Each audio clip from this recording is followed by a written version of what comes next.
तो next episode की शुरुआत भी यहाँ पर बिल्कुल उसी सीन से शुरू होती है जहाँ यूहो और वॉन्डोंग को एक दूसरे के इतने ज्यादा करीब देखकर वो सारी लड़कियां आपस में बातें करते हुए कह रही थी कि वाओ, आज तक हम लोग ये बात जान ही ना पाए कि वॉन्डोंग एक लड़की है। बेशक पहले तो हमें लग रहा था कि हमने यूहो को खो दिया, हमारा कंपटीशन ज्यादा हो गया, लेकिन अब हमें जानने को मिल रहा है कि हमने एक और क्रश को भी खो दिया है, क्योंकि हम में से कई सारी लड़कियां वॉन्डोंग पर फिदा थी और अब इसका कोई फायदा नहीं। दूसरी तरफ सीन शिफ्ट होकर वापस से यूहो और वॉन्डोंग पर आ जाता है जहाँ यूहो वॉन्डोंग से कह रहा था कि मुझे माफ कर देना, मैं बहुत बड़ा बेवकूफ निकला। तुम जैसी एक खूबसूरत गॉडेस शुरू से लेकर अंत तक मेरे साथ रह रही थी, लेकिन मैं इस बात को कभी भी मालूम नहीं कर पाया। वॉन्डोंग भी यूहो से माफी मांगते हुए कहती है कि प्लीज मुझे माफ कर देना, मुझे भी डर लग रहा था कि कहीं तुम मुझे रिजेक्ट ना कर दो, मैं तुम्हें खोना नहीं चाहती थी। जो सुनकर यूहो वॉन्डोंग से कहता है कि ऐसा कभी नहीं होने वाला था। दूसरी तरफ जू सेंची यहाँ पर इन दोनों की आंखों में एक दूसरे के लिए इतना सारा प्यार देकर काफी ज्यादा इमोशनल हो गया। वो कहता है कि वॉन्डोंग ने वाकई में अपनी आइडेंटिटी काफी अच्छे से छुपाई थी, क्योंकि मैं भी तो सेम डॉर्मेट्री में रह रहा था।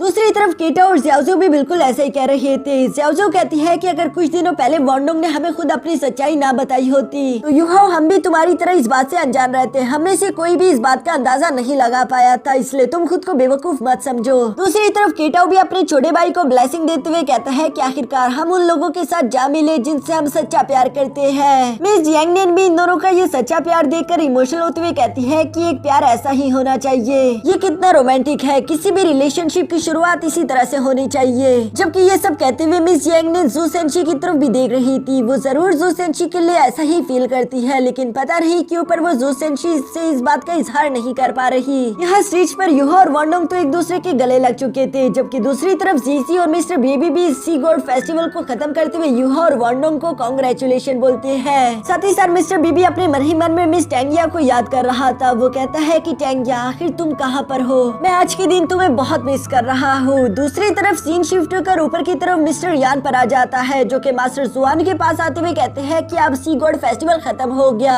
क्या हम यूहो को मीटिंग के लिए बुलवा ले ताकि हम उससे स्पिरिट सोल के बारे में इंफॉर्मेशन ले सके। जो सुनकर मास्टर जुआन इन दोनों की तरफ देखते हुए कहते हैं कि नहीं, अभी ये दोनों प्यार करने वाले एक दूसरे से इतने वक्त के बाद मिले हैं, हमें इन्हें परेशान नहीं करना चाहिए, बल्कि आज की रात इन्हें एंजॉय करने दो। कल के दिन हम लोग पोसाइडन पेविलियन में मीटिंग रखेंगे, इसलिए मैं चाहता हूँ कि आज की रात को तुम सब लोग भी एंजॉय करो। इसके बाद हम वॉन्डोंग और यूहो को देखते हैं, जो कि इस रात को यूं ही एंजॉय कर रहे थे। बोट चलाते चलाते अचानक वॉन्डोंग यूहो से कहती है कि मुझे माफ कर देना, असल में मैंने तुमसे अपनी आइडेंटिटी छुपाई, इसके लिए मुझे अभी भी बुरा फील हो रहा है। जिस पर यूहो जवाब देते हुए कहते हैं कि नहीं, तुमने ये करके काफी अच्छा किया, बल्कि मैं लकी फील कर रहा हूँ। अगर तुम अपनी रियल आइडेंटिटी के साथ इस शेक एकेडमी में आई होती तो सच में बहुत सारे लड़के तुम्हारे पीछे पड़ जाते और मेरे लिए कई सारी मुश्किलें क्रिएट हो जाती। तुम्हें पाने के लिए शायद मैं अपनी कल्टीवेशन पर कभी भी ध्यान ना दे पाता। मैं लकी फील कर रहा हूँ कि इस वक्त तुम मेरे साथ हो, ऐसा लगता है जैसे कि ये कोई ख्वाब हो। क्या तुम सच कह रही हो? तुम मुझसे प्यार ही करती हो ना? मुझे कभी भी छोड़कर जाओगी तो नहीं? जो सुनकर वॉन्डोंग पलटते हुए यूहो से कहती है कि तुम एक नंबर के इडियट हो, क्या तुम अभी तक समझ नहीं पाए? जो सुनकर यूहो याद करता है कि जब भी उस पर कोई परेशानी आई वॉन्डोंग ने अपनी जान की परवाह नहीं की, वो खुद को मुश्किल में डालते हुए हमेशा उसकी हिफाजत करती थी। इसीलिए यूहो वॉन्डोंग से कहता है कि अब से ये जिम्मेदारी मेरी है, मैं हमेशा तुम्हारी हिफाजत करूंगा।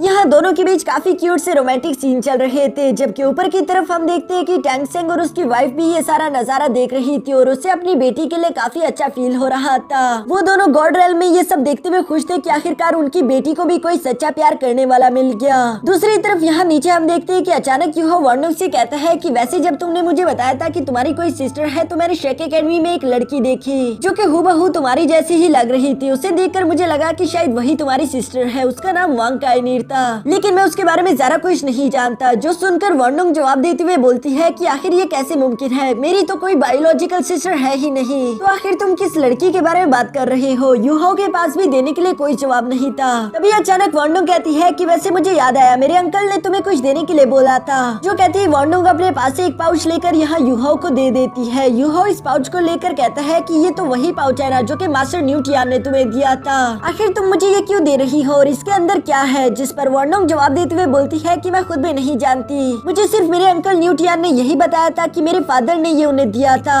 साथ ही मेरे फादर ने मेरे अंकल से यही कहा था कि अगर मुझे फ्यूचर में कोई लड़का पसंद आ जाता है तो ये पाउच उसको दे दिया जाए। यूहो ये सुनकर उस पाउच को ओपन करने की कोशिश करता है, लेकिन तभी अचानक वॉन्डोंग ने उसे रोक दिया और वो कहती है कि इस पर मेरे फादर की बनाई हुई सील है जिसे अभी तुम ओपन नहीं कर सकते। जब सही वक्त आएगा तब तुम इसे ओपन कर सकते हो। यूहो भी वॉन्डोंग की ये सारी बातें सुनकर उस गिफ्ट को अपने पास रख चुका था। इसके बाद ये दोनों रात भर यूं ही वॉक करते करते आखिरकार वापस अपने रूम आ जाते हैं, जहाँ वॉन्डोंग तो अपने रूम के अंदर चली गई थी, लेकिन यूहो भी उसे फॉलो करते करते अंदर आ गया। तभी अचानक हम देखते हैं कि वॉन्डोंग जबरदस्ती यूहो को बाहर की तरफ निकालते हुए कहती है कि अब ये तुम्हारा रूम नहीं, फिलहाल तो तुम्हारा रूम पोसाइडन पेविलियन में है, गुड नाइट, मुझे सोना है, अब बाय बाय। ये सब कहते हुए शर्मा कर फौरन से दरवाजा बंद कर देती है। यूहो अपने मन में कह रहा था कि वॉन्डोंग की इस रियल आइडेंटिटी के साथ और भी कई सारी चीजें बदल गई, जिन सब चीजों की मुझे आदत लगने में थोड़ा सा टाइम तो लगेगा, लेकिन चलो कोई बात नहीं। जो कहते साथ ही यूहो वहाँ से रवाना हो गया। इसके बाद हम लोगों को नेक्स्ट डे का सीन दिखाया जाता है, जहाँ यूहो पोसाइडन पेविलियन में मौजूद था। उसकी आंख काफी ज्यादा लेट खुली। यूहो ये देखकर सरप्राइज होते हुए कहता है कि आज तो मैं कुछ ज्यादा ही सो गया,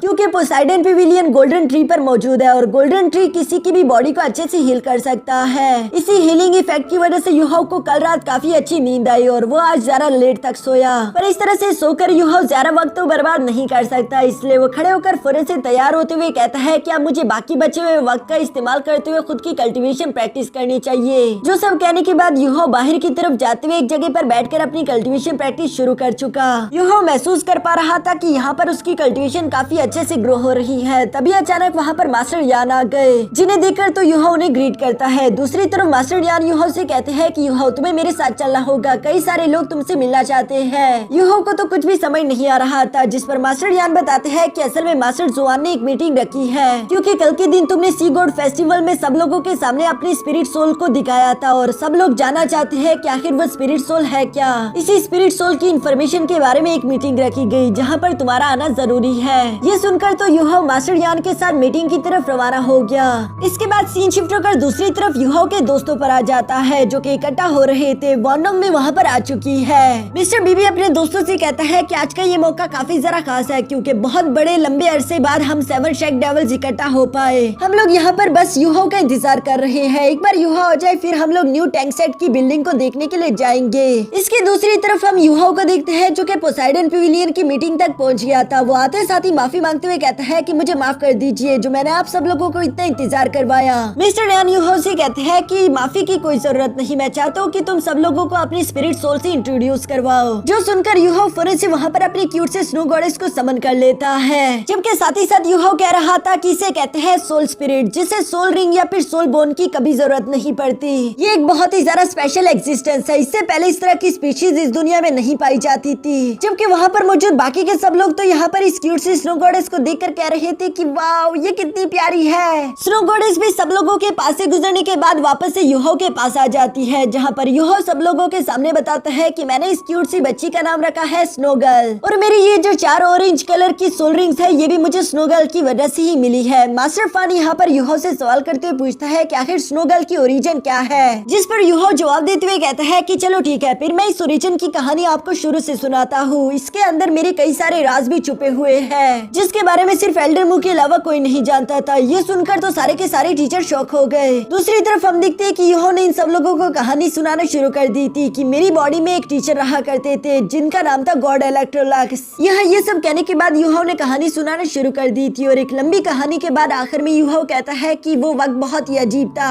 गॉड इलेक्ट्रोलक्स हम सबको बचाने के लिए अपनी कॉन्शियसनेस को कुर्बान कर चुके। उन्होंने यहाँ पर स्नो गॉडेस की सोल को दोबारा से मर्ज करते हुए स्नो गर्ल में बदल दिया। ये एक बहुत ही अलग स्पीशीज है, जिसे बॉडी के अंदर रहने की कोई जरूरत नहीं है, जब चाहे बॉडी से बाहर आ सकती है। मास्टर जुआन यूहो की सारी कहानी सुनने के बाद कहते हैं कि मैंने एक बहुत लंबी जिंदगी गुजारी, लेकिन इसके बावजूद भी इतनी अजीब चीजें मेरे साथ कभी नहीं हुई। मैंने तो कभी सोचा भी नहीं था कि कोई दूसरे डायमेंशन से एक पावरफुल मैजिशियन कल्टिवेटर यहाँ पर आ सकता है। इसके अलावा वो हमारे यूनिवर्स के खतरनाक फियर्स बीस्ट की सोल को मर्ज करके इस तरह के स्पिरिट सोल में भी कन्वर्ट कर देगा। वाकई में वो इंसान काफी ज्यादा ताकतवर होगा। बाकी के सब लोग भी आपस में बातें करते हुए कहते हैं कि ये स्पिरिट सोल का कॉन्सेप्ट तो बहुत ही अलग है। आज से 10,000 साल पहले हमारा एक एंसेस्टर था टैंगसेंग, जिसने इस पूरे डोलू कॉन्टिनेंट का इतिहास बदल दिया। टैंगसेंग के जन्म लेने के बाद डोलू कॉन्टिनेंट में एक न्यू एरा शुरू हुआ। उसने कई सारी कमाल की चीजें करी, जैसे हिडन वेपन, और उसी से सोल गाइडेंस वेपन बने। लेकिन अब यूहो हमें लगता है कि तुम्हारे मास्टर गॉड इलेक्ट्रोलक्स एक अलग ही एरा को शुरू करने वाले हैं इन स्पिरिट सोल्स के साथ। जबकि मास्टर जुआन भी यूहो से कहते हैं कि यूहो तुम्हें जरा और सोच समझकर आगे कदम रखने होंगे, क्योंकि अगर एक बार बाकी के सब लोगों को इन स्पिरिट सोल्स के बारे में मालूम हो गया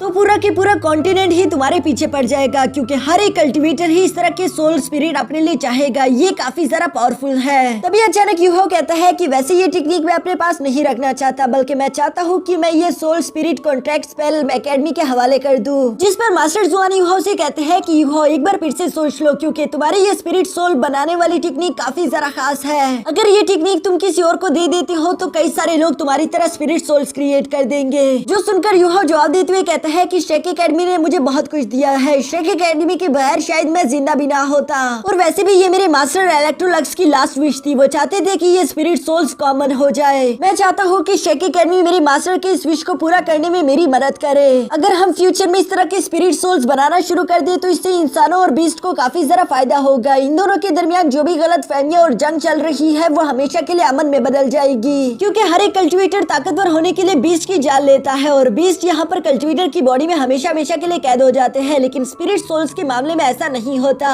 स्पिरिट सोल्स जब चाहे अपनी मनमर्जी के मुताबिक बॉडी से बाहर आ सकते हैं। यूहो की ये सारी बातें सुनकर मास्टर जुआन कहते हैं कि मैं पोसाइडन पेविलियन और शेक एकेडमी को रिप्रेजेंट करता हूँ और इसलिए मैं ये फैसला करता हूँ कि हमें तुम्हारा ये गिफ्ट मंजूर है, लेकिन बदले में मैं भी तुम्हें एक तोहफा देना चाहता हूँ। मैं चाहता हूँ कि तुम आने वाले वक्त में पोसाइडन पेविलियन के अगले जनरेशन के मास्टर बनो। ये सुनकर तो यूहो शौक हो गया। उसने इतने बड़े तोहफे की उम्मीद बिल्कुल नहीं की थी। जबकि मास्टर ज्ञान यूहो से कहते हैं कि प्लीज इस तोहफे को एक्सेप्ट कर लो। हम सब टीचर्स ने मिलकर ये फैसला किया है और वैसे भी तुम फिक्र मत करो, हम तुम्हें अच्छे से ट्रेन करेंगे ताकि आने वाली जनरेशन में तुम पोसाइडन पेविलियन के अगले मास्टर बन सको। यूहो भी उनकी बात सुनकर आखिरकार इसके लिए एग्री हो जाता है। इसके बाद नेक्स्ट सीन में हम देखते हैं जहाँ यूहो बाहर अपने दोस्तों के पास आ चुका था, जहाँ जुसेंशी यूहो से कह रहा था कि वाह मेरे भाई, तूने तो कमाल कर दिया। तुम्हारी वजह से हम लोग भी पोसाइडन पेविलियन में सर उठाकर चलेंगे। मिस यांग ने जुसेंशी से कहती है कि बेवकूफ मत बनो, यूहो काफी ज्यादा टैलेंटेड है, इसलिए उसे ये रेपुटेशन मिली और हम यूहो की इस रेपुटेशन का गलत फायदा नहीं उठाएंगे। सबसे पहले ये बात तुम पर लागू होती है। जो सुनकर मिस्टर बीबी जवाब देते हुए कहते हैं कि मिस यांग ने बिल्कुल ठीक कहा। आज कई अरसे बाद हम सब इकट्ठा हुए, इसलिए हम लोगों को अपने फ्यूचर के टैंक सेट की तरफ जाना चाहिए और साथ ही साथ जुसेंशी ये बात तुम्हारे लिए, कभी भी यूहो के नाम का गलत फायदा उठाकर कोई भी ऐसा काम मत करना जिसकी वजह से यूहो को परेशानी हो। जो सुनकर जुसेंशी हंसते हुए कहता है कि अरे यार, मैं तो मजाक कर रहा था, ऐसा मेरा कोई मकसद नहीं। लेकिन फिर भी ये बात कहनी पड़ेगी कि जब से यूहो वापस आया उसकी किस्मत आसमान छू रही है। सबसे पहले उसे यहाँ इतना अच्छा कैरियर मिल गया और साथ ही साथ उसे सच्चा प्यार भी जो मिल गया। ये बात सुनकर तो दूसरी तरफ मौजूद वॉन्डोंग ब्लश करना शुरू हो गई, जो देखकर सब लोग हंस रहे थे। मिस्टर बीबी अपने दोस्तों से कहता है कि अच्छा चलो ठीक है, अब हम लोगों को टांग सेट की तरफ जाना चाहिए और ये लोग चलते चलते अपने न्यू टांग सेट पहुँच गए। तभी अचानक यहाँ इन लोगों के सामने मिस नान भी आ जाती है, जो कि वॉन्डोंग को अपने सामने देखकर उसे भाभी के नाम से पुकार रही थी। वॉन्डोंग उससे कहती है कि नान, तुम भी अब मेरा मजाक उड़ाओगी। जबकि दूसरी तरफ यूहो भी वहाँ पर आकर कहता है कि नान, आज के बाद से तुम हमें हमारे नामों से ही बुलाना, हम तुम्हारे दोस्त हैं। लेकिन दूसरी तरफ मिस नान तो यूहो को मास्टर कहती थी, क्योंकि यूहो के उस पर कई सारे एहसानात हैं। मिस नान कहती है कि तुमने मेरे मॉम डैड की सोल को आजाद करवाया और मुझे यहाँ पर बेचकर तुमने दूसरी जिंदगी दी। मैं तुमसे वादा करती हूँ कि यूहो, मैं तुम्हारा और तुम्हारे टांग क्लैन की इस काइंडनेस का बदला जरूर चुकाऊंगी। जिस पर यूहो कहता है कि नान, मैंने तुमसे कहा ना कि अब तुम टांग सेट की एक मेंबर हो, तुम हम में से एक हो, हमारी दोस्त हो, इसलिए तुम्हें हमारे सामने इतना पोलाइट होने की कोई जरूरत नहीं, बल्कि पास में तुम्हारे साथ जो कुछ भी बुरा हुआ उसे बुला दो और आगे से हमारे साथ मिलकर खुश रहना सीखो। जो सुनकर सब लोग ही नान को यहाँ पर अप्रिशिएट करते हैं। नान भी इस फैमिली को पाकर काफी ज्यादा खुश थी। वो सब लोगों को कहती है कि ठीक है, अभी के लिए मुझे टांग सेट के लिए कुछ चीजें लेने के लिए जाना था, मैं तुम लोगों से बाद में मिलती हूँ। ये कहने के बाद वो उन लोगों को अलविदा करते हुए वहाँ से रवाना हो गए। जिसके बाद ये लोग भी यहाँ टांग सेट के दरवाजे के बाहर आकर खड़े हो जाते हैं। वॉन्डोंग यूहो को बताती है कि जब तुम और केटाओ पिछले 2.5 साल से सन मून रॉयल एकेडमी में प्रैक्टिस कर रहे थे, तब हम लोग भी यहाँ पर पूरी कोशिश कर रहे थे टांग सेट को एक बार फिर से बनाने के लिए।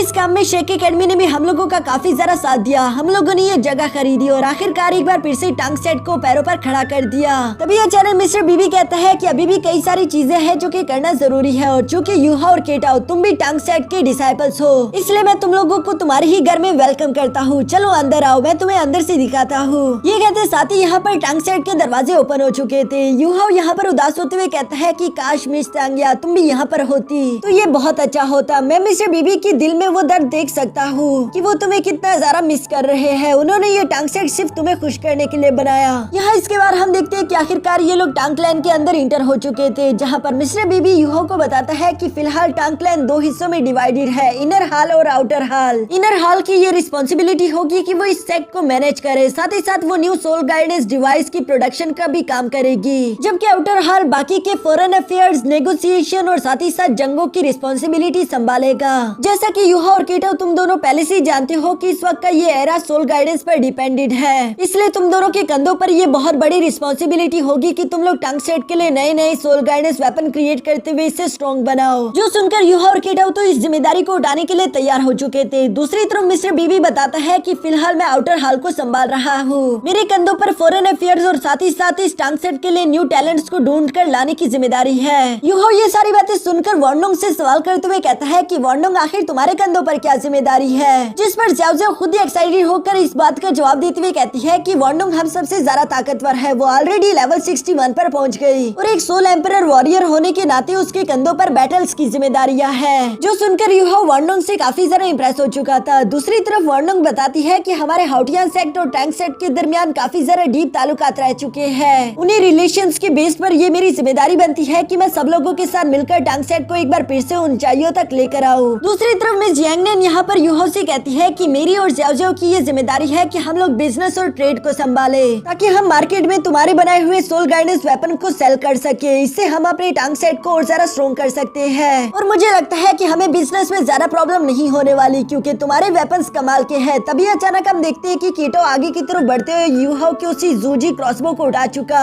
जिसके बारे में कीटो बता रहा था कि हाँ तुमने बिल्कुल सही कहा क्योंकि ये एक लेवल 5 के custom installed soul guidance canon से भी कई ज्यादा ताकतवर है। इसके अलावा प्लस पॉइंट यह है कि जूजी क्रॉसबो को इस्तेमाल करने के लिए आपको कम से कम सोल पावर की जरूरत पड़ेगी, जिसकी वजह से हमारे कॉम्पिटिशन्स को काफी ज्यादा प्रॉब्लम होगी। बिजनेस में हमें कोई नहीं रोक पाएगा। और तभी अचानक मिस्टर बीबी कहते हैं कि मैं तुम लोगों से एक बात डिस्कस करना चाहता था। मैंने नोट किया कि हमारी श्रेक एकेडमी में कई सारे अनजान लोग फिर रहे हैं और ये सिर्फ हमारी श्रेक एकेडमी में नहीं हो रहा बल्कि बाकी के भी 3 कॉन्टिनेंट्स में हो रहा है। जैसा कि तुम लोग पहले ही जानते हो कि सन मून कॉन्टिनेंट ने यूहो को मरवाने की कोशिश की। वो श्रेक एकेडमी से बहुत ज्यादा डर रहे हैं। यूहो ये सारी बातें सुनकर समझते हुए कहता है कि अच्छा इसका मतलब कि टैंक सेट की रियल ताकत शो करने का ये सही वक्त नहीं रहेगा। अगर फिलहाल हम लोगों ने खुद की ताकत को शो करने की कोशिश की तो इसकी वजह से हम पर कई सारी मुश्किलें आ सकती है। जो सुनकर मिस्टर बीबी जवाब देते हुए कहता है कि हाँ तुम लोगों ने बिल्कुल सही समझा, हम लोग अंधेरे में रहकर खुद को ताकतवर करेंगे। फिलहाल बाहर के लोगों को ये दिखाने की कोई जरूरत नहीं कि हम लोग कितने ज्यादा पावरफुल है और इसी तरह अगर हम धीरे धीरे खुद को ग्रो करते रहे तो एक टाइम जरूर आएगा जब हमारा मुकाबला करना बिल्कुल नामुमकिन हो जाएगा। हम लोग कई ज्यादा पावरफुल हो चुके होंगे।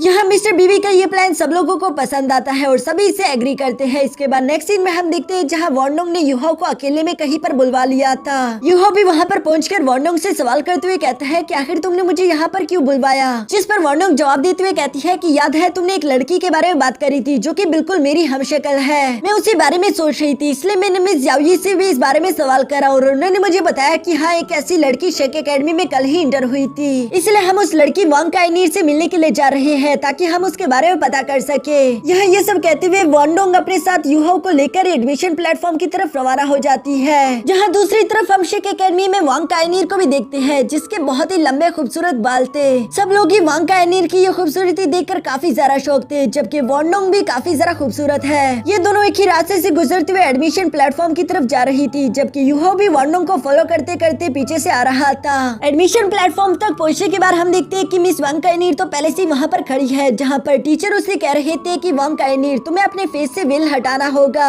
क्योंकि एडमिशन के वक्त टीचर्स का स्टूडेंट की शक्ल देखना ज्यादा इम्पोर्टेंट है। जो सुनकर वांग काइनीर बिल्कुल ऐसा ही करती है। उसने जैसे अपने फेस से वेल हटाया सब लोग ही उसकी खूबसूरती देखकर शौक हो गए। तब तक पीछे से वांगडोंग भी वहाँ पर पहुँच चुकी थी। 2 खूबसूरत लड़कियाँ सब लोग ही इन दोनों को ही देखते जा रहे थे, जबकि इन दोनों का जब पहली दफा आमना सामना हुआ तो ये दोनों भी एक दूसरे को देखकर काफी जरा हैरान थे। कोई नहीं जानता कि आखिर इन दोनों के बीच क्या रिश्ता है। और इसी के साथ हमारा ये एपिसोड यहीं पर खत्म हो गया।